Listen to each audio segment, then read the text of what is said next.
government of the people, by the people, for the people, shall not perish. Of the people, by the people, for the people. And that government of the people, by the people, and for the people, shall not perish from the earth. You know, it's just awfully good that someone with the temperament of Donald Trump is not in charge of the law in our country. Because you'd be in jail. Secretary Clinton. Best line of 2016, my friends. Best line of 2016. Good evening, everyone. Chris McDonald, Mac Files on a Wednesday night, October the 12th. My Lord, we are just 27 days away from the election between Donald J. Trump and Hillary Rodham Clinton. This is Mac Files, the 25th broadcast tonight. We've been doing 25 of these. My goodness, it seems like it was just yesterday when we started out, and we've come a long way. We hope this is that first one, and we hope you've been enjoying these. We sure have been enjoying them, and we try to increase the banner each week and try to get things a little different and get some more information to you. But we had to play that clip, folks. That's been our favorite clip. Every time I listen to it, I just bust out laughing, and I just did it just now. But we got a lot of things to talk about tonight that are not so much laughing matters, and there's some serious things, and we're going to get right to them here in just a minute. I want to just start out, though, saying something and sharing a little thing with you that happened tonight. And my 14-year-old Caleb, he's a precious young man and real proud of him. And sitting, listening to him talk, and we were reading on the internet that Tom Hanks, the actor, who came out this week and basically said that he has been offended as a man at the comments of Donald J. Trump. And the hypocrisy of that runs so deep, I don't even want to get into that. But when a 14-year-old looks at you and he says, Dad, he says, you know, he said, if Tom Hanks gets offended at that as a man, he would be offended a hell of a lot worse. He didn't use the word hell, I did, at stuff that he heard at my high school this week. And he would be offended probably more. And he leaned back on the sofa and he said, come to think of it, he'd be offended more if he listened to my middle school buddies. And, you know, folks, the question beggars to be asked tonight as we begin this podcast. I got to thinking about that. And, you know, I'm thinking, where do these kids learn to talk like that? If that's the case, which I don't doubt it. I've walked the high school halls and I've walked middle school halls. I'm a sub teacher, and I know exactly how they talk. And I know that a lot of these kids out on the playground and a lot of things behind closed doors, we as parents probably would not want to know our little Johnny and Susie are saying them, but they do. But the question is this, that we must ask all of ourselves tonight, looking at the mirror. Where do they learn to talk like that? Are they learning that from the television? Are they learning that from movies? Which the answer to that is yes. They're learning to talk like that from the internet, their exposure to that. They're learning to talk about that from a number of sources. But the one thing that I think should bother us all is that most of the time they're learning to talk that way because they hear mom and dad talk like that. And, you know, it's tragic that that would be said. But I'm not making a commentary on parenting here. But my point is that all the disgust and all the things that are, you know, being said is still continuing to be said. And we're going to talk about that a little bit more tonight. Not much, but I want to show you a few interesting images that show you just how absorbed the media has been about this while ignoring the WikiLeaks situation with Hillary Clinton, which there are three things we want to talk about tonight about those emails. Some more revelations came out today. We dealt with some last night. We didn't have a lot of time to deal with them individually. But just to recap last night, some of those emails by WikiLeaks basically showed that where her public opinion, you know, that was the big thing at the debate. She was claiming that she has to have a public statement for the public and then a private opinion behind closed doors, which, you know, you just shake your head at that and you're like, what does that mean? I mean, you come out here and lie to us as the public and then you get behind closed doors and you really mean something else. I mean, folks, what kind of leader is that? What kind of person is that, you know, will do that for a nation? We're talking about the highest, most powerful office in the world, and somebody that would be like that, I don't think we want running the country, because that can be, you know, I mean, what part of is she saying that we believe and what part that we don't? But see, her supporters, they don't care. They just don't care about that. And I've never seen a situation, folks, where an election has turned into something like this. I wrote it on my Facebook page last night, and I'll say it again tonight. This election is no longer between the Republicans and the Democrats. That was gone a long time ago. When Donald Trump won this Republican nomination, it became very evident that his own party did not want him as their nominee. It became very evident that these Republicans, these turncoats, these moderates as they call themselves, these whatever you want to call them, they're not Republicans. John Boehner came out tonight with some smart-ass remark about, well, Donald Trump's not a true Republican. He's barely a Republican. And, you know, John, that's the point, retard. That's the whole point why he's in the nomination right now, because we didn't want a normal Republican, because you normal Republicans have run this damn country into the ground along with the Democrats. Both parties have run it into the ground, and people need change. And what you're looking at in that image right there on my screen right now, folks, the one on the right is going to keep going in the same direction that we've been going for 8 years, and probably longer than that. She's going to carry things on just like we've been going, and it's going to keep continuing to go downhill. Faith will be attacked, trust me, because we're going to look at emails tonight that basically shows her attitude about Christians and about Catholics, and listen to a video about that. And she hates capitalism. At least she feels like that it's her job to take as much money from the wealthy to finance her government machine that she will basically be providing for free immigration, free health care to illegal immigrants, free goodies to all of her Democratic constituency, including the blacks. Increase the welfare rolls before there are no more welfare rolls to increase, and just continue to just make it so to the point that we have such a government supported society that there is no one else out there. No one will be wanting to work, because it will be much more profitable for you as it is now to sit at home and do nothing and let the government pay you to stay home. And folks, that's basically where we're at right now. We're $20 trillion in debt. And a lot of that debt, $10 trillion of that, has been run up by President Obama in the last 8 years. More debt than all the presidents from George Washington and George W. Bush combined. And he's been doing that with his social justice programs, thinking that that's going to change the country. And you look at the country tonight, folks, it's not changing the country. The country's just as in bad shape economically, if not worse. Our inner cities is a war zone. Terrorism's on the run. ISIS is increasing. And there was a report out this week where 2 Iranian missiles that were intended for the United States just missed one of our destroyers out on the coast of Yemen. You've heard very little of that in the media this week. No talk about that in the media, because they're so freaking busy worrying about an 11-year-old tape coming out of Donald Trump's mouth. And that's the pitiful nature of this country right now, folks. We got terrorist threats. We got threats to our society, threats to our freedom, threats to our democracy. And all we can worry about is comments made 12 years ago. And it's just a tragedy. And then you've got this piece of work right here on the right that has basically paid off the FBI or done whatever. I don't know what they've done, but the FBI and the Justice Department in this country is clearly so crooked that they have let her off the hook on something that 99.9999% of all of us out here in this country, if not 100% of us, other than Hillary Clinton, would have gone to jail for. And folks, I say it again, there's not 2 sets of laws in this country. There's not one set of laws for Hillary. There's not one set of laws for us here in peasant land. But that's how it seems, and that's how most people look at it, and that's how the FBI looks at it, because that's what they did. And it's just a tragedy. And I want to get right to this tonight. I'm going to come over here to my other screen, and I'm going to change course on you a little bit. I want to start talking about the video a little bit more tonight. A couple of things that came out this week that I want to discuss. One thing that was being said, let me pull this thing up. I want to just show you this right here. Brent Brozell did a study this week.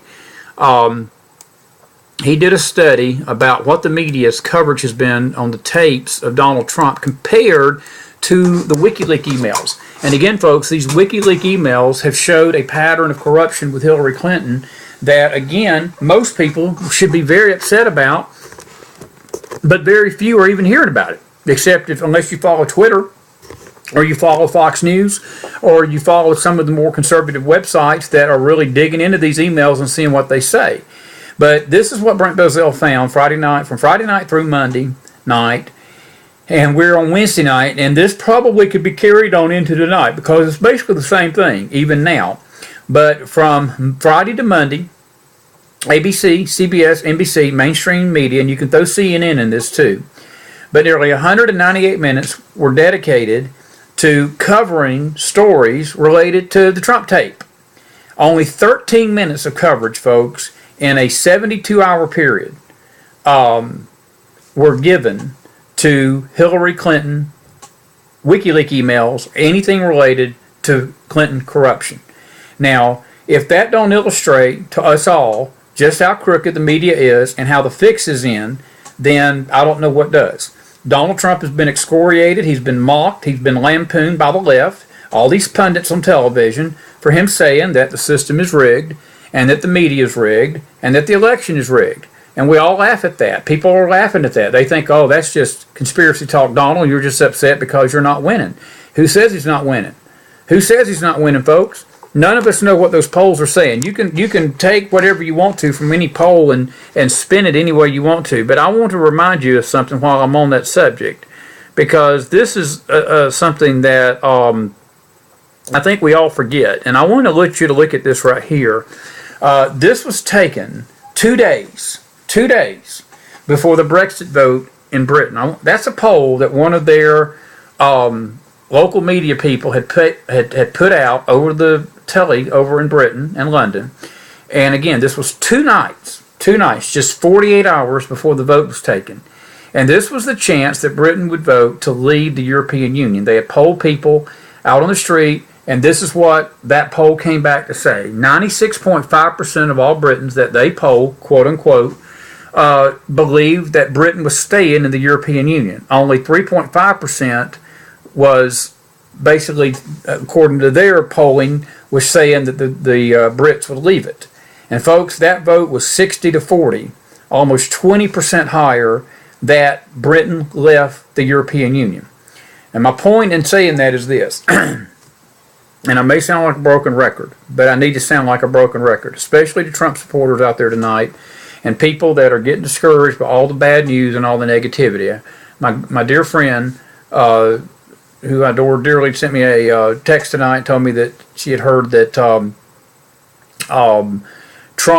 there was a lady back in 1980 and another one in 2003 that now are coming forth tonight claiming that he groped them or he handled them inappropriately. And here we are in 2016. If that other thing took place in 1980, 36 years into the future, now she decides she wants to come forward and say Donald Trump touched her inappropriately. And then even in the one in 03, 13 years later, she says she's remained quiet until now, but her conscience just has hurt her so bad that she needs to come forth and say that, I bet. And I'm sure there's a lot of money that's being deposited in those accounts tonight by Democratic people, to make Trump look bad, and the media is going to grab hold of that, and that'll be their story again for another 16 to 17 days, and ignoring everything that this individual right here, almost said a bad word, on the bottom has done, and all the corruption and all the illegality of the FBI and the justice system and the emails, and her saying she hates Americans, saying she hates Christians, saying she hates Catholics, and being disrespectful to the country, and still never able to tell us why she wants to run for president other than Donald Trump's bad, I'm a woman, you need to vote for me. That's her campaign, and that's been her campaign from the beginning. And it's pathetic. It's absolutely pathetic. And I want to thank Kathy Long for that. She's a real sweetheart, and she sent me that tonight. And I saw the headline. I haven't been able to look at it, but that was on the Twitter feeds, and I'm going to be talking about that more tomorrow night. But I want to deal with this right now. But folks, let me show you this right here too. This is an interesting thing that somebody sent to me too. This was a group that did something, and I'll get me out of the way because y'all need to see this anyway. Polling numbers being shown on the mainstream media are totally false, and since we cannot get factual information from the mainstream media, this group called, these college kids did this. We called 1,000 homes in each of the 50 states and asked basic questions on the economy, terrorism, immigration, presidential pick. Economy was the number one factor that Americans are concerned about, and terrorism was number two. Presidential picture was Trump by a large percentage. And I want you to look at this. Trump, 67%, Clinton, 19%, undecided, 13%. Polling was taken by registering voter list. Okay, now this is how they broke those voter lists down. 33% Republicans, 33% Democrat, 34% Independent, consisted of 1,000 calls per state, all 50 states. 50,000 people are in this poll, not the 100 like the other polls. Now, and if you look at the number of votes, folks, the vote tally comes up correct. Now, I'm not going to tell you whether this poll is accurate or if this is another made-up poll or not, but I will tell you this.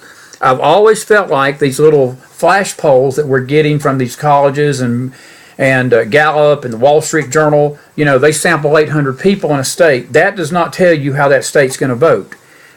When you start getting a sampling of 50 to 60,000 people in all the states, then you start beginning to understand a little bit more how that state's feeling. And I think one of the reasons we don't see more polls like that is that they do understand that there is something going on with the Trump train. And we showed you the picture last night down in Panama City, Florida. And let me see if I can find it here. I can. I want you to look at this, folks. I want you to look at this crowd right here. Let me get that off and get this off. That's amazing. 198 minutes to 13. Look at this crowd right here again. This was last night in Panama City, folks. Folks, this wasn't the arena. This was outside the arena. Look at that line around that corner. That was people waiting to get in to listen to Donald Trump. And that is being multiplied over this country everywhere he goes. Hillary Clinton can't fill auditoriums with 500 people. But yet Donald Trump can fill stadiums with 10,000. There was a thing out tonight with Mike Pence. He was up at Liberty University, standing room only, 20,000 people in Virginia coming out to hear Mike Pence talk. You cannot manufacture that enthusiasm, folks. That's not manufactured or contrived. That is true blue sentiment out here in America. And one of the right-wing pundit twits, and I won't name her, I had a lot of respect for her recently, but she tried to downplay that the other day on her program in the afternoons on Fox. And she just blew that off as to say, well, Mitt Romney had a lot of huge crowds too. Mitt Romney never had this kind of crowd, folks. Mitt Romney never had this crowd, and John McCain sure didn't have this crowd.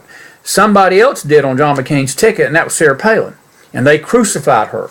They crucified her as Republicans because she was a maverick. And, Ted Cruz, God bless his heart, I like Ted. I didn't like the way Ted handled things. But the reality of it is, even if Ted Cruz, all you Cruz supporters out there that are so sad Ted didn't get the nomination, if Ted would have been the nominee, folks, he too would have been crucified. Just like Donald Trump's being crucified tonight. Trust me on this. It's not about party anymore. It's about the person.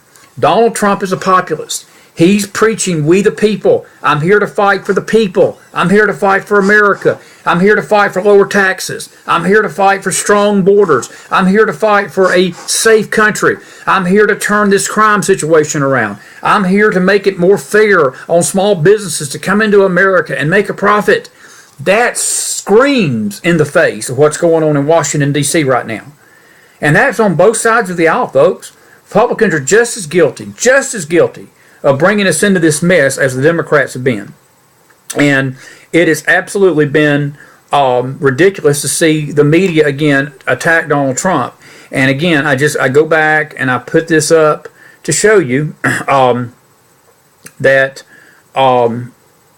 it is just ridiculous. Let me see if I can find that again. Maybe I took it off. Let me pull this back up one more time because again, it bears repeating. It bears repeating that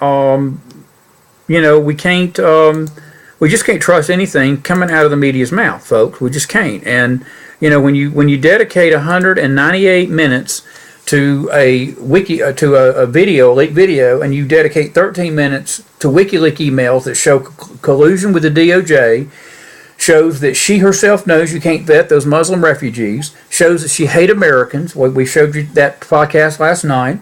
We dealt with that. And then today, some other things start trickling out that we want to talk about. One thing right now is the Christianity thing. I do want to play one video, if you'll let me. Let me keep on this locker room talk, because I want to play you something that happened this afternoon during a Tom Brady interview. And this is some reporter, jackass reporter up in New England, trying to corner Brady on the Donald Trump situation, and I want you to watch how he handles it.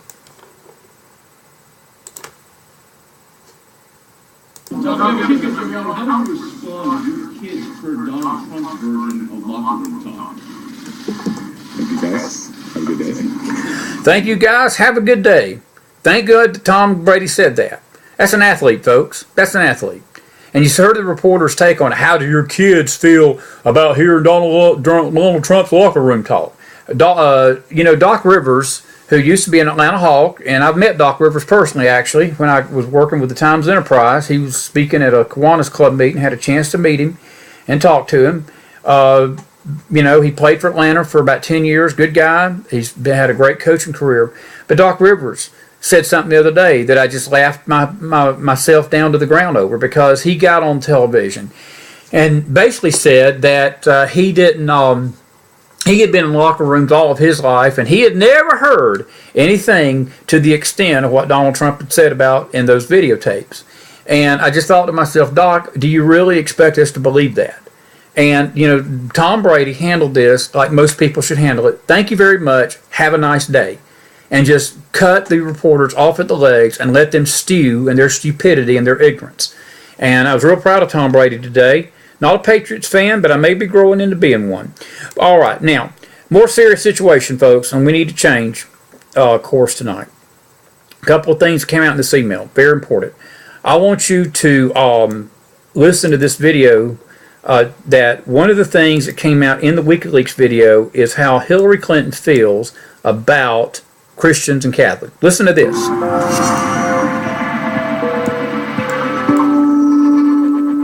First, Catholicism is slammed, and then all of evangelical Christianity. At one point, John Halpin writes his colleagues about conservatives and the church.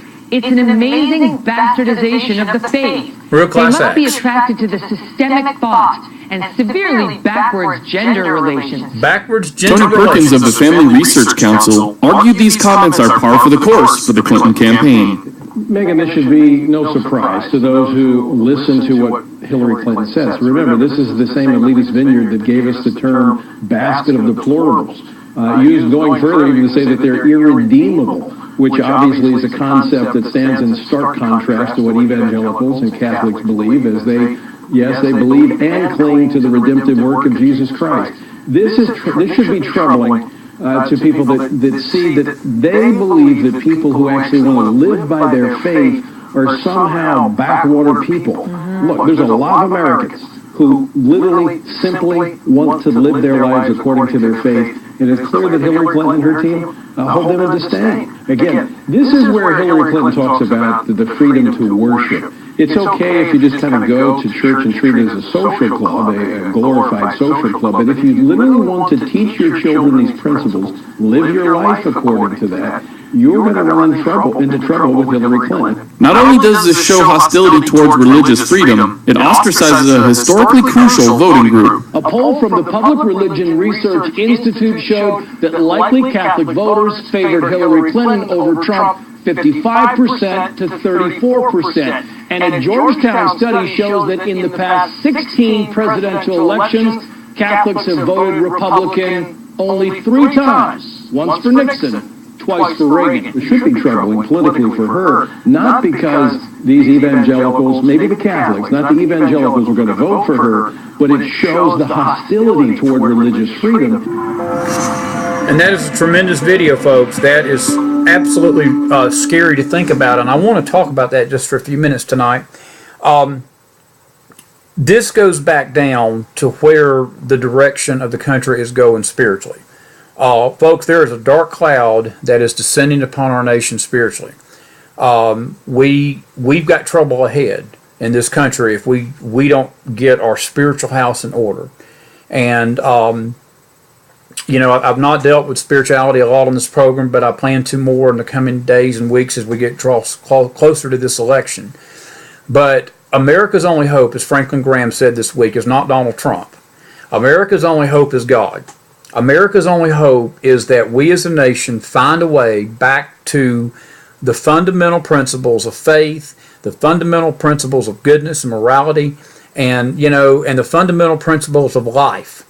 And this hostility, her aide there, Jen Bernanke or whatever her name is, had some very ugly things to say about the Christian faith. And I want you to listen to this video this morning from a priest that Fox News uses sometimes, and listen to what he had to say about what she had to say from the Clinton camp. Interesting. It's about a 2-minute video. Hang on with me, and we'll be right back. Listen to this.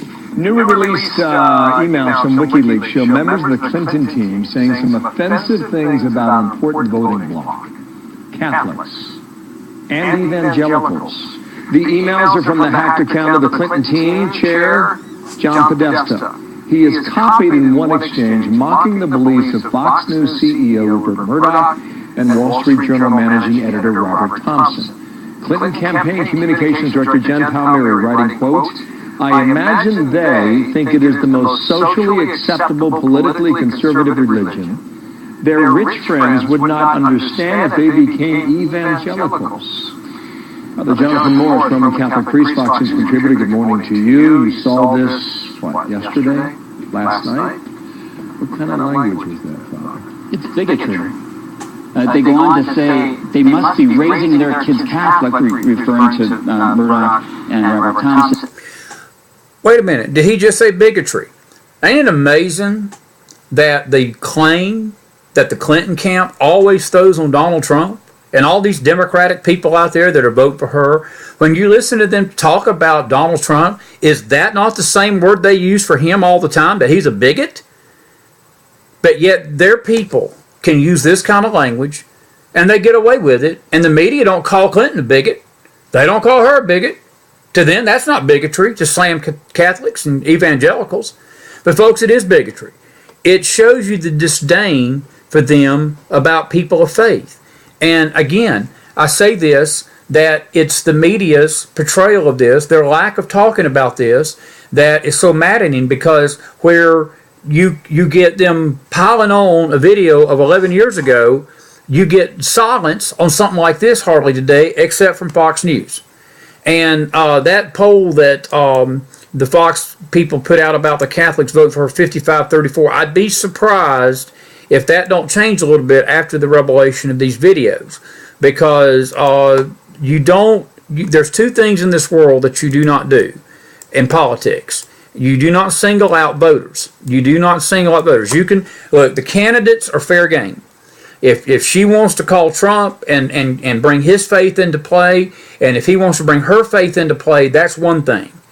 But she has taken these attacks, she has taken these comments in this election to a deeper level than any candidate ever has. Because I don't remember any presidential nominee ever attacking the voters who support that candidate, the other candidate. And look, it's fair game for surrogates and pundits to say what they want to say. Opinion people can say what they want to say. That's what they're paid to do, is give their opinion. But when the candidate themselves identify a certain group and they make disparaging comments about it, folks, that cannot help but alienate these people. And again, this election is turning into a we versus them election. We the people versus this elite system, this elite group that think they're better than us, that can tell us how to worship, that can tell us what faith we need to have. And it's like Tony Perkins said, as long as you don't have really true faith, they don't care. But you start embracing Christ, and you start embracing God, and you start embracing Christianity or Catholicism, and whatever faith you have, if that starts flying in the face of their liberal progressive agenda, that's when they believe it's bad and it's wicked, and they make fun of you. This speaks to the Supreme Court. This speaks to the kind of justices that she wants to put on that Supreme Court, folks. She wants to put justices on the Supreme Court that are going to be anti-faith, anti-Christian, anti-God, and anti-Christ. And that term anti-Christ comes out of the Bible for you folks that know your Bible. It's the spirit of Antichrist that is on this nation right now. This lawlessness is a byproduct of the spirit of Antichrist. I could do a whole podcast on that, and I might do that soon. But this lawless spirit, this anti-law, anti-right and wrong, anti-morality, anti-life, pro-death, pro-killing, pro-violence, folks, that is nothing but from hell itself. And you've got a candidate that's embodying all of that with her people. And she has not apologized for it as of tonight, and she won't apologize for it, because that's how she feels. And again, I guess we'll find out later whether that's her public opinion or is that one of those private opinion things. That publicly she slams Christians, but privately behind the scenes she's all for Catholics. But I speak to my Catholic friends out there tonight, and that's this. How can you vote for a woman that insults your faith like she did and singles you out and not have pause to go into that ballot box and cast a vote for death? Because that's what you're doing. And then it got better today. It got better today because it wasn't just Hillary on the insulting game. This is Mr. Bill yesterday, and this is what he had to say about Trump support. You know, look, man, the other guy's base is what I grew up in. You know, I'm basically your standard redneck. See, the crowd laughing at that, that's funny, isn't it? They think that's funny, that, you know, it's okay for Bill Clinton to call Donald Trump supporters redneck. I'm going to ask you a question tonight, and I want you to answer this. I want you to think about this tonight as you leave this podcast. What would have happened? What would have happened in both cases, okay? I'm redneck, you know, redneck's redneck. If that's what Bill wants to call us, let him call us. We've been called deplorable. We'll get called redneck. But I want to ask you a question about the faith issue, about Hillary insulting Christians and Catholics. What would have happened if Donald J. Trump would have got on a stage anywhere, or one of his people would have said the exact same thing about Islam? Think about the uproar about that tonight. Think about the explosion in the press. It would be over every internet site tonight. It would be on every newspaper tomorrow, every magazine tomorrow, every headline online. Donald Trump calls Islamic people deplorable, or he insults Islam, he insults the Muslims, he insults this, he insults, or whatever word you want to use. I mean, they'd be going crazy, folks. They'd be going crazy. See, it's not right to insult Islam in our country anymore, but it's far okay for people to insult Christianity and Catholicism and people of faith. And let me tell you something. You're teetering on dangerous ground with God above when you start doing that. Because God will protect his children out here in this country. He's going to protect his own. And if when that thing starts happening, God will intervene. It's a given. And I would be very careful, if I was the Clintons, to carry on insulting things about people of faith. Because you're dealing with the very group that, honestly, folks, holds the key to this election. Because prayer will change the course of America. As Franklin Graham said today, the only hope for America is not Donald Trump, even though I believe Franklin Graham is a supporter of Donald Trump. Franklin Graham said it right today. The only hope for America is God. The only hope for America is God. And this jerk right here to my left, he's nothing but a rapist. He's a rapist, and this is my meme of the day. And this is what I've got to say about his comments about us all being rednecks. And this is the look that you get when you've clearly asked CNN not to let your rape victims attend your wife's public beating, which she got Sunday night on national television by Donald Trump. And that was Bill Clinton's look after he was going out. A reporter was heckling him, and that's what he was shoving his finger at somebody. But he was not a happy camper, but yet he can go out on the campaign trail and call everybody rednecks today. But call us what you want, Mr. Bill. Call us what you feel, because we are sick of you. We are sick of Hillary. We're sick of this Clinton crap. We're sick of this establishment. We're sick of both the Republican Party and the Democratic Party. And we, the people, are coming to these polls come November 8th, and hell is coming with us. Trust me on that. Trust me on that. Keep insulting us. Please, please keep insulting us. Because all you're doing is firing up the base. You're firing up people, and you're alienating people out there more than you think. Because again, it's one thing to say something about a candidate. It's a far worse thing, and it's a far another issue to start dealing and insulting the American public. And that's what they've done this week, and they've done it without hesitation. All right, got to move on tonight. Got to close out something. I want you to listen to something.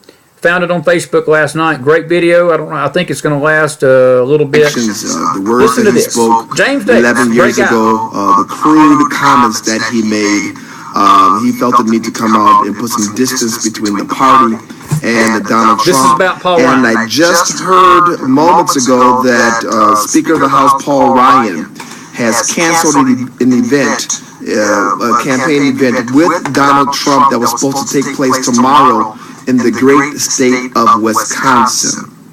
So once again, we have Republicans, especially the Republicans in leadership, establishment Republicans, who are just horribly disappointed with some of the things that Donald Trump has said in his past. We have the Democrat Party, we have Hillary Clinton breaking bad on Donald Trump because of words that he said, crude, inappropriate, sexual terms that he said that he used a little over 10 years ago. 10 years ago. And CNN, MSNBC, they're breaking in with stories. They have their panel set up, ready to paint Donald Trump as a misogynist, to castigate him, to start that personal war on women again, as we are just weeks out from the election. What absolutely is just dumbfounding to me and to many Americans is how this woman, Hillary Clinton, now the mainstream media can continue to run interference for the Clintons, in light of the fact that in Bill Clinton you have the American of European descent of Bill Cosby. You have a man who has been accused of sexual assault. You have a man who has been accused of rape. You have a man who has freely on hot mic said that he has had sex with over 2,000 women. And somehow, that's not a breaking news story. That's just Bill being Bill. At one point in time, his behavior was so reprehensible that you have members of the black community dub him the first black president because, you know, he came from a single family home and he was a little bit of a cat, a hoe, a slut. So that, you know, made him, and he played a saxophone. So that made him worthy of being considered the first black president. I really like James Harris. I really do. Good stuff. Donald Trump, who doesn't have any women coming forward accusing him of rape, of sexual assault, none of that. He just spoke. But they brought two out tonight. Donald Trump's response was 36 years ago. Bill Clinton has said far worse to me on the golf course. And it's probably true. But here's what is absolutely just pissing me off tonight. You haven't had one Democrat break back on Bill Clinton because of his abuse. Good point. Not one. Good point. You haven't had one special report when a new woman comes forward. Not one. Good point. You don't have panels on CNN, on MSNBC, on CBS, ABC, NBC talking about Bill Clinton raping women. Not one. Good point. We still haven't got down to the bottom of what Hillary Clinton has done. Good point.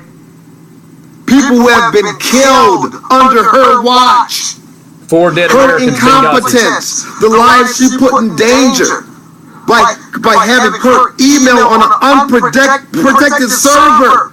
Good point. The things that she has done are not being addressed. Just what Donald Trump said. We are so ass backwards. Yes, we are. We don't care about the fact that this week we found out that President Obama spent, we're over $20 trillion now.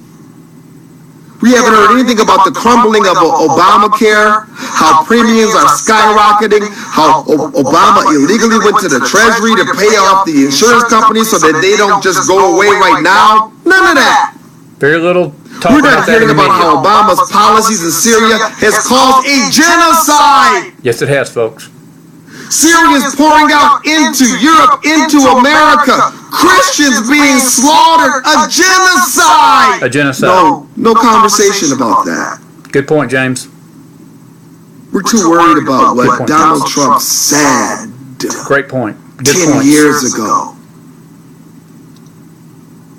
I just hope and pray that we just don't get sidetracked by this. I just hope and pray that people will be able to see through this. I am not saying that Donald Trump is a saint.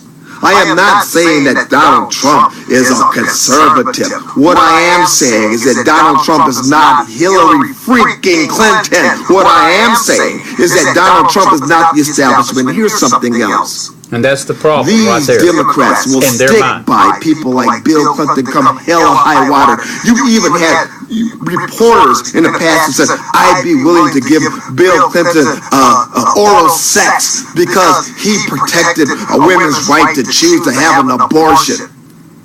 Interesting. But make one misstep, and the Republican establishment will abandon you. Good point, James. Good because point. our morals, our values are just so very high. We'd be willing just to throw away the presidency because of some things that a candidate said! And the Supreme Court. Said! And the Supreme Court. And it said 11 years ago. Not recently, but 11 years ago. This is why that there is a revolt going on in this country. This is what Donald Trump represents. This is like the French Revolution. He's the guillotine.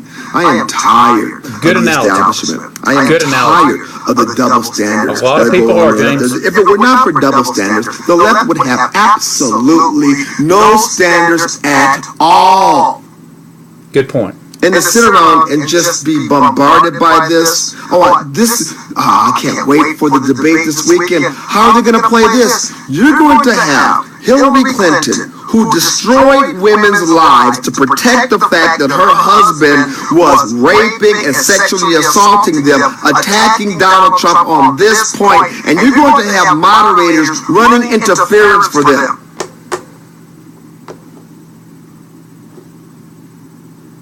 I'm afraid that because the fourth estate has lost its way, the republic is being lost right in front of our faces. One more minute, guys. We're almost finished. Corruption is being ignored. Lawlessness. I mentioned lawlessness a while ago, folks. That's the spirit of Antichrist. That's the spirit of Antichrist. Reince Priebus, basically denounced and pull away from Donald Trump, and to hear the comments of Paul Ryan tonight, how he's not going to do that, just to me, just kind of just. It's exhausting. It is exhausting. Of course, we'll be talking about this on Monday. I want to thank everybody. And that was that. And that's James Harris, one of the better conservative radio people out there. He does a little live feed every now and then like I do. And he has a podcast too. But anyway, I want you to listen to that. That's not coming from a white guy, folks. That's not coming from the right wing of the Republican Party or a bunch of us white folks out here that they claim that we're just the racists and the bigots out here. That's coming from a black man. That's coming from a black man who understands the country. And we need to listen to him. 198 minutes dedicated to a Trump tape, 13 minutes dedicated to the WikiLeaks emails and the dangerous thing that they have done to the country through their talk. And this right here will show you the source of the tape. And this came, incidentally, again, from Dan Senor, the jerk on the right there, with his wife, the former CNN ex-anchor, Campbell Brown. And there's a picture of them down there with Jeb Bush. And Billy Bush, incidentally, is the one that was in the tape with Trump. And they're going to fire him at NBC now and basically cut him loose to the wolves. But it's a conspiracy, folks, between Senor, Brown, the Bushes, and Paul Ryan, because Senor used to be Mitt Romney's advisor and Paul Ryan's advisor in 2012 during their presidential run. And it's just, these are the kind of things, folks, that's got us in this country just wondering where we're headed. And we're not headed in a good direction. We're just not headed in a good direction. God, I wish I had more time. I've got so much more to talk about tonight, but we've kept you long enough, and we're going to have to call this tonight. Let me go back to my first screen, and I know this is going to start playing, so give me a minute here. I'm going to try to catch it. Government of the people. It's just awfully good that someone I'll play this, though. with the temperament of Donald Trump is not in charge of the law in our country. Because you'd be in jail. Secretary Clinton.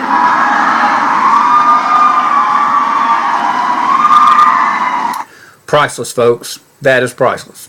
And on that, we say good night. On the Mac Files, the 25th broadcast tonight. Wow, we're so glad that you've stuck with us through all these. And on this Wednesday night, October the 12th, 2016, 27 days before the election here in America between Donald J. Trump and Hillary Rodham Clinton. We've got a lot more to talk about this week. Please join us tomorrow at the same bat time, same bat channel. We will get into the other revelations of WikiLeaks. There's a developing story tonight we didn't get to about the FBI, the agents, and there are going to be videos out tomorrow about that, and we're going to talk about that tomorrow, how the FBI agents are so pissed off right now that James Comey and Loretta Lynch did not prosecute Hillary Clinton over these emails. That's a big story, folks. That's developing. We'll have that in detail tomorrow night along with some other things, but we felt like we needed to bring you what we brought you tonight. And let you listen to James Harris, because I think what he said is very apropos for the moment. All right. Listen, I hope you guys have a great night tonight. We've enjoyed you being with us. We've enjoyed being with you. And again, that's a wrap for this Wednesday night. Have a great night, everybody. God bless, Godspeed, and may God bless America. And we again will see you next time right here on the Mac Files. Have a good night, everybody. Good night.